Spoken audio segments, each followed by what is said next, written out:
Assalamu alaikum wa rahmatullahi wa barakatuh, and welcome to what I hope will be a quick overview of our new publication, Select Chapters of Itqān on the language of the Quran. I say I hope it will be quick because last time I did one of these for the great exegesis by Imam al-Razi with my translation, it turned out to be a bit longer than planned. But no matter, inshallah, the purpose is to increase the benefit for those who buy the book and indeed those who don't.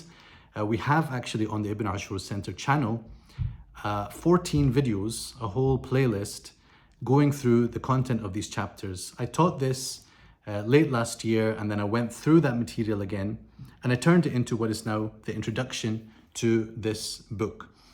So inshallah, I'll speak to you about what's in the book and how you can make the most out of it. So the best thing you could do really is follow the link and purchase the book, and then you can study it with these guiding points in mind. So the source book, as you probably understand, is Itqān fi Ulūm al-Qur'an by Al-Imam Al-Hafiz Jalal-ad-Din al-Suyuti. This is one of the copies that I actually began my work with. You find it sometimes in 2 volumes, sometimes in 4 volumes. When it's in 4 volumes, then the second volume is the one that we have in this translation. It spans from chapters 36 to 42 of Al-Itqān, and that is 1/4 of the work. And in particular, these chapters are focused on issues of language, particularly Quranic vocabulary, Quranic grammar. So the best thing you can do to prepare yourself to read this book is actually study these topics in a general way, to have some background in Arabic grammar, and obviously a bit of vocabulary to understand the topics at hand. And what we've done actually in this book is we have placed the Arabic and the English side by side. So this is a great aid for, the serious student, the specialist, who can read the translation along with the original wording. And that, by the way, I have to say is something very brave for a translator. Not many of us do this, because what that does is expose us then to people who will assess and critique our translation. But I'm ready for that, inshallah. I don't mind at all. So we have here another edition, and this one I turned to a little bit later in my work as I went through and revised the translation in full. This is the publication, or this is actually a bootleg version of the publication by the Malik Fahd complex in Medina, and this is a much more accurate edition and version of the text. So I used this and followed this for the most part. The Arabic text that you find in the book is based on that, but there are a few places where I read the text differently and put it differently in our publication. So just to speak quickly about what you find in the book. At the beginning, as I mentioned, we have got a translator's introduction. That's giving you an idea about the topics at hand, and really an introduction to each of the chapters and what is worth knowing about that topic. What are some of the caveats? What are some of the follow-on points that you might do after reading this chapter? And by the way, when I said that this book is really best studied after studying Nahu and Sarf and Balagha and a little bit of the Islamic sciences, that doesn't mean that you can't get hold of it, make something of it, use it as your way to actually attain to that level of expertise. But certainly, this book is for people who are serious about pursuing something in Quranic language, grammar, tafsir, and translation. So really one of the things that I've emphasized in introduction is that this book really should be seen as a contribution to usul al-tafsir, right? The principles underpinning interpretation of the Quran. Because one of the key ways that the Quran is to be understood and interpreted is according to its language. Without that, you really can't move on to other steps and incorporate other aspects and approaches of tafsir. So this is supposed to be something that would help someone to learn how to engage with the Book of Allah subhanahu wa ta'ala. And therefore, it is something which experts and specialists and would-be specialists should see as a basic core thing to study. Inshallah, through Ibn Ashur Academy, we will be teaching aspects of this book. We'll be teaching other courses in tafsir and usul al-tafsir. So look out for those things. And this would, of course, be one of our source books and textbooks. So we are aiming at specialist levels, and that is generally where Ibn Ashur Center is. The way we see it is there's lots of different institutes out there that we would happily support and work with to provide the entry-level study.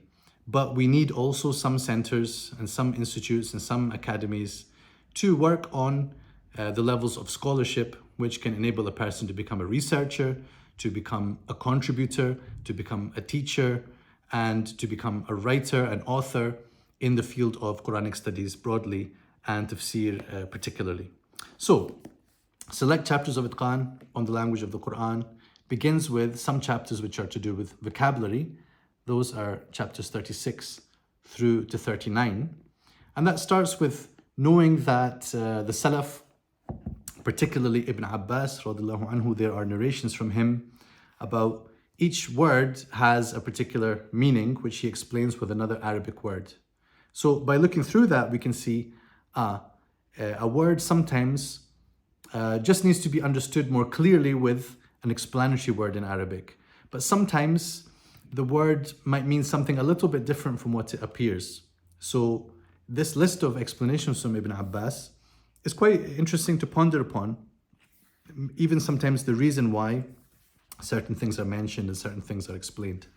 And then the end of chapter 36 has this really fascinating extended narration, which is called the Masail, or the Inquiries of Ibn al-Azraq. This was a leader of the Khawarij who came to Ibn Abbas one day and challenged him and started asking him about the meaning of certain words. And each time Ibn Abbas radiallahu anhuma would respond with not just the meaning of the word, but even a line of poetry from the Arabs to show that this word was used in that particular way. So I talk, of course, in the book about some of the academic questions around these narrations, which have, of course, been addressed by our scholars of the past. But also one of the most challenging things I had to do while working on this book was to translate those poetic lines. And that was extraordinarily difficult because a lot of times the poet is not known, the context of the line is not known. Sometimes what is being described in the verse, in the poetic verse, doesn't seem to match what is being said about the word. And these things are flagged up for you in the endnotes. Of course, we all like footnotes more than endnotes. At least everyone that I know is like that. But because we have a bilingual edition, it's quite difficult to fit notes around the same page. Not impossible, but certainly challenging. So what we've done is put all the notes at the end of the book. And they are very extensive. You know, there's a lot of detail here, just on things which I felt would help a person to make the most out of this book, right? And sometimes it's references, sometimes it's clarifications or even queries about what the author has mentioned. Because really I see this work, you know, what I'm trying to do, what we're trying to do at Ibn Ashur Center, as participating in tradition.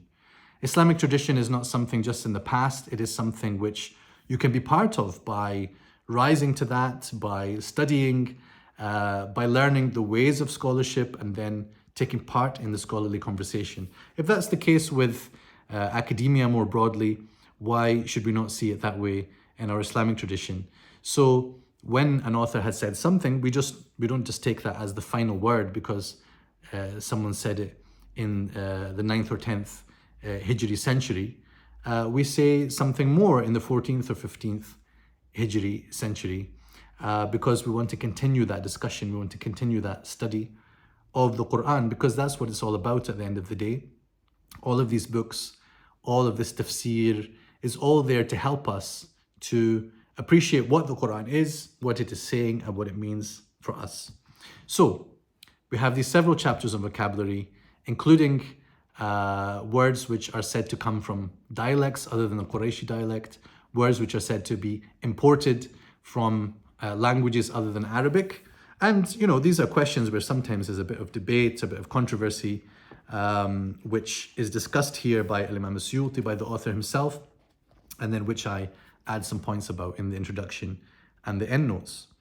And then one of my favorite chapters about Al-Wujuh al-Nadha'ir, where a single word is said to have multiple different meanings, or perhaps to be more accurate, it has multiple reference and nuances and applications and subtleties in different verses of the Quran. And all of this raises questions for translators of the Quran. Really, this book I have tried to frame as a guide and a manual for not just would-be mufassirin, but also would-be translators of the Quran. Because we have to understand that someone who sets out to translate the Quran is setting themselves up as an interpreter, as a kind of mufassir, just at least on the level of the language and the direct meanings of the ayat. So a person who's going to do that needs to have this material at their fingertips. They have to have absorbed these scholarly approaches. They have to understand the basic fact that a single word need not mean the same thing in the whole Quran.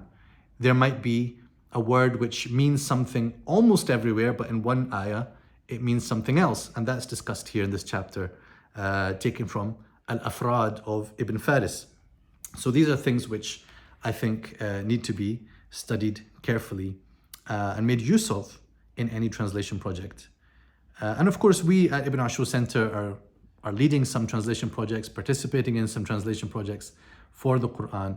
And we also are running, from next year, bi'idhnillah, a Quran translation diploma, which will show how we apply these points into a methodology of Quran translation. So then we have chapter 40. Chapter 40 is the biggest one. It's a fascinating one and a very in-depth one. And this one, along with chapter 41, comes from a book called Mughni al-Labib an Kutub al-A'arib of Ibn Hisham al-Ansari. And this goes through all the particles, huruf al-ma'ani, and things of that nature, which have some interesting grammatical usages. And so there are so many examples in this chapter of how each of these things are used. What are the different usages of min? What are the different usages of the lam, of the ba, of the word fi, of the word an? How are they used in different ways? How are they sometimes exchanged for each other? So this, of course, this stuff is not easy to translate. And sometimes people could even say, what is even the point in translating that? Surely someone who is wanting to read that in English is not at the level that they can understand these concepts anyway. And anyone who's ready to study that will necessarily be ready to study in Arabic. So this is a kind of criticism that people sometimes direct generally at advanced translations. And I see the point and I agree with it to a certain extent. What we've done, of course, is we placed it side by side. So, go ahead and study the Arabic, no one's stopping you. But with the English, I am helping as much as I can and trying to be a guide to reading that Arabic correctly. We can't just take it for granted that we know some Arabic, so we know how to read the texts of Islamic tradition. There needs to be some training process involved. We can't all necessarily go to Al-Azhar and study with the great Lughawi and Tafsiri scholars. Some people can do that, but then other people can study in different modes. We need to be able to open things up and facilitate things to people as much as possible, not so that they then pretend to be experts and overshoot, if you like, but so that they can actually appreciate what is going on and be able to just continue climbing up that ladder. Right? So I've done what I can to lay out what I understand from the text. And this text is not easy to understand in Arabic in the first place. So the idea that you should just learn Arabic and then read this by yourself, good luck, or the Islamic version of good luck. But what I've done here is help you really appreciate what is going on in the Arabic. And then once you've passed through a book like this and studied it carefully with its translation, then khalas, you don't need me anymore. And you can join us as a translator. And we very, very much welcome that. So, chapter 41 is about i'rab. A lot of people are interested in grammatical analysis, as we call it, of the Quran. But one of the beautiful things about the source book that this is taken from is the title, Mughni al-Labib an Kutub al-A'arib. Imam Ibn Hisham is saying here, I'm going to give you For the intelligent person, the labib, I'm going to give you a mughni, something that will suffice you from what? From all the books of i'rab. So you don't have to go to al-mutawwal, al-tafsil, you read more and more detailed books of i'rab. You just need to know the principles and how i'rab works, and you'll be able to generate for yourself what should be the i'rab of the verse, or what are the possibilities that it contains, and how do those things affect meaning. And then, of course, where I'm going with this work by translating it into English is I'm saying, how does that affect translation as well?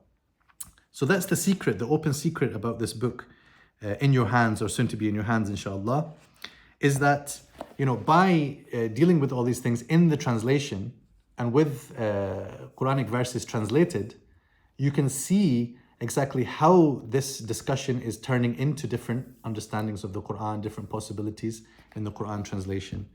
Of course, that requires the translator, him or herself, to be competent in this field, to have some understanding of how that works. Otherwise, of course, the translation would not be useful. So really, this is a general point about Islamic translation. We don't just need any old translation of these texts. A basic presumption, I would say, I hope this is not controversial, a basic presumption that I have is, if somebody is going to translate a book of any of the ulum of Islam, be it tafsir or ulum al-Quran or anything else, if you see yourself as ready to translate that text, of course then you are somebody who is qualified to teach that text. Because what is translation really other than a form of teaching, right?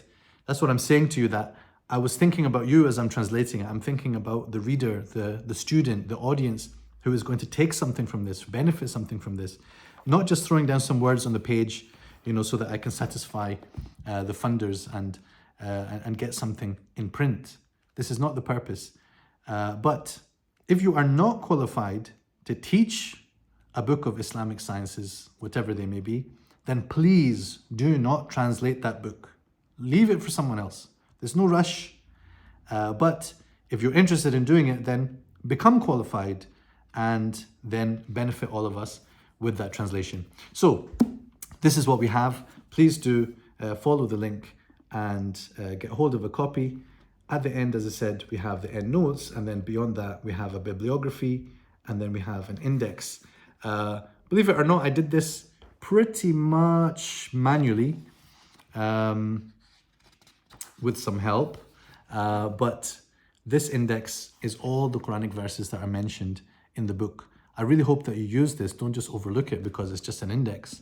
If you're ever thinking about a particular Quranic ayah and you want to see, if something came up about this in the book, all you have to do is look at the end and you can find the various points at which it is mentioned. Maybe there is some mention of it in the gharib and the poetry. Maybe there's some mention of it in the non-Hijazi dialects. Maybe there's something of it in wujuh al-nadha'ir. Maybe there's something about it because of the particles mentioned in chapter 40. Maybe in the Arab chapter, it is mentioned that this particular ayah is sometimes misunderstood because people did a hasty Arab of it.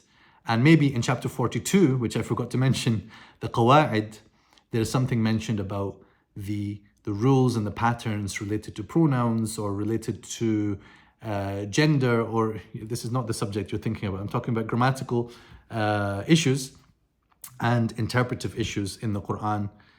Pronouns, gender, definiteness and indefiniteness, and so on. Very, very beautiful, rich chapter. We pray that this will lead to further work on Al-Itqān fi Ulūm al-Qur'an. There's a long story behind this volume. Why did we just publish it with these chapters? Why did we not translate the entire Itqān? I won't go into all of that, but it is a possibility for the future. And really this volume by itself will bring a lot of value to your life if you're interested in anything to do with tafsir, Arabic language, the Quran and its sciences. Barakallahu feekum. Wassalamu alaikum wa rahmatullah.